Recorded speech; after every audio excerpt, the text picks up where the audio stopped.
Good afternoon, dear colleagues and dear chair.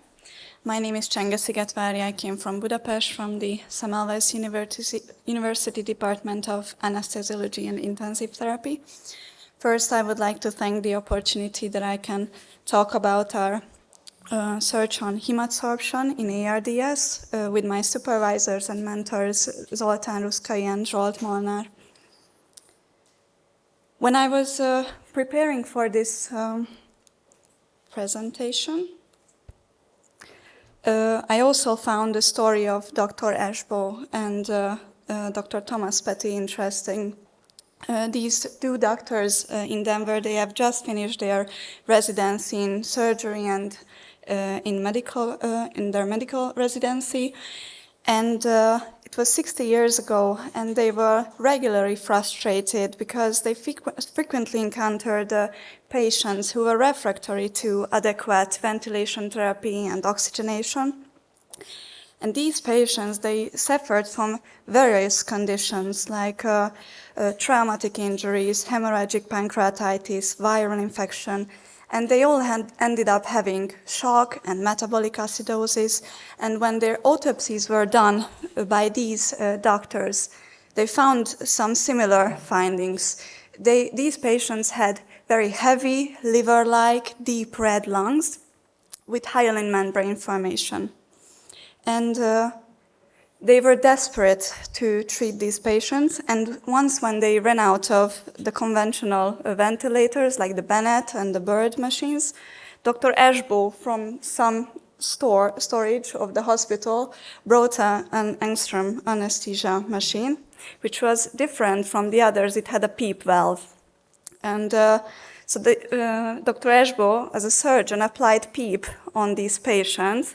First, it was just an anecdotal use of PEEP without any concrete measurements, but thanks to Thomas Petty, who were able to do blood gases, they noticed that the patients improved.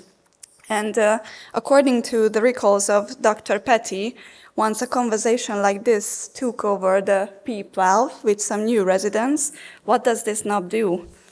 I think it's probably useful since they could improve oxygenation. And what happened, so they were collecting the cases and they published the very first findings on acute respiratory distress syndrome. And what happened since then? Well, since then, in order to ensure the early recognition of the disease, to provide adequate care, the medical field has made several attempts to synthesize the knowledge and to standardize the definitions on the clinical observations. And following the well-known Berlin definition on ARDS, the latest update was completed in 2023 in order to expand the definition with novel treatments and diagnostic modalities.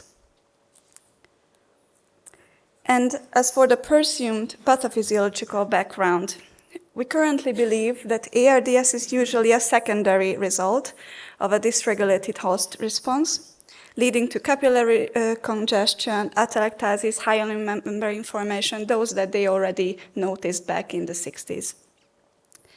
And if that is the case, like we have learned it several times during this day, if everything starts with pumps and dams, activating the native immune system, it provides us the theoretical rationale for extracorporeal cytokine removal as an adjunctive therapy in hyperinflammatory cases like sepsis in ARDS in order to maybe remove those cytokines that has a main role in this pathophysiology.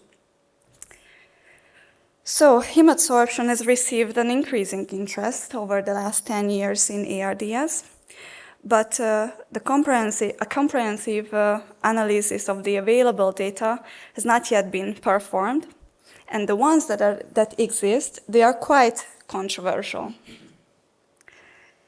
Given these conflicting findings, we conducted a systematic review to address the question whether hemoadsorption could improve lung recovery in ARDS, and we chose the population having ARDS according to the Berlin definition, and we wanted to compare those who received hemoadsorption therapy with those who only received the standard medical treatment, with oxygenation being our primary outcome before and after the treatment. And we were also interested in inflammatory responses and in respiratory mechanics and harder outcomes such as mortality as well. So we conducted a systematic search, and we found 26 studies and case series in the field. So the most available data were from case reports and case series, which meant that we were lack of direct comparison group.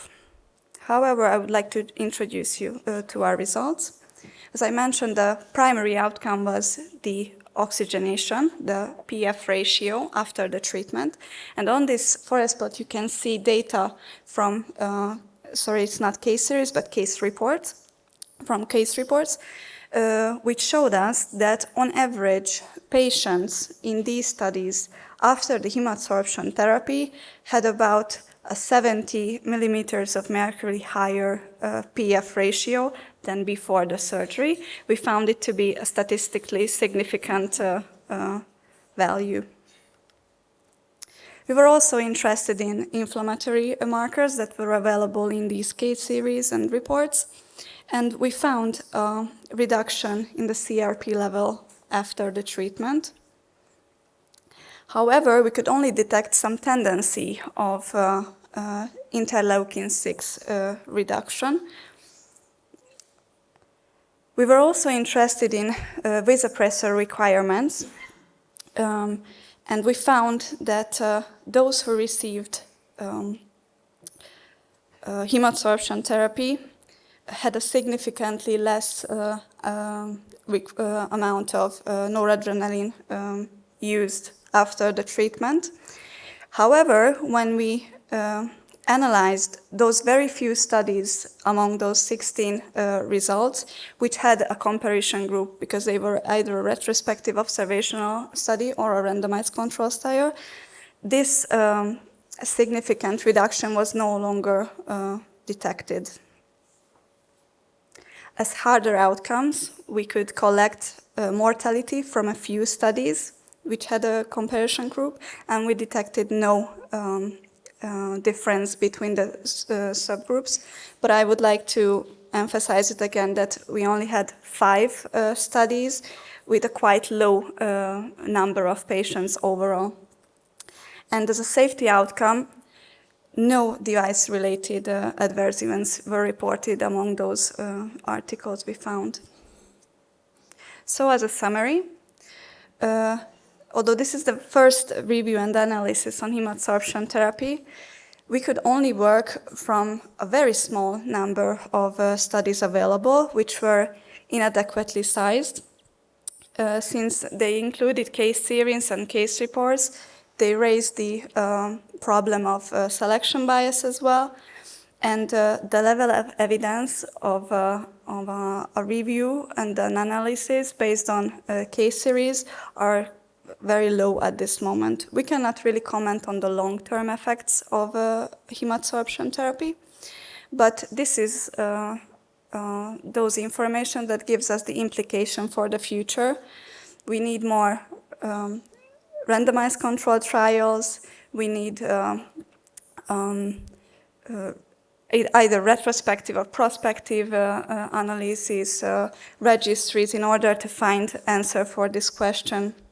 And as a conclusion, based on this review, hemoadsorption had a significant improvement in those case series and a significant reduction in the CRP level of the patients and the tendency of reduction for vasopressor requirements after the treatment. As I said, the story of Dr. Eschbo and Patty, I found it really interesting, so I would like to close the presentation with Dr. Patty's words, remembering those times. We were lucky, right place at the right time. We were not bound by conventional thinking in those days. As physicians and surgeons, we worked together, like in the old tuberculosis era. That's why the cards played out ARDS. Thank you very much.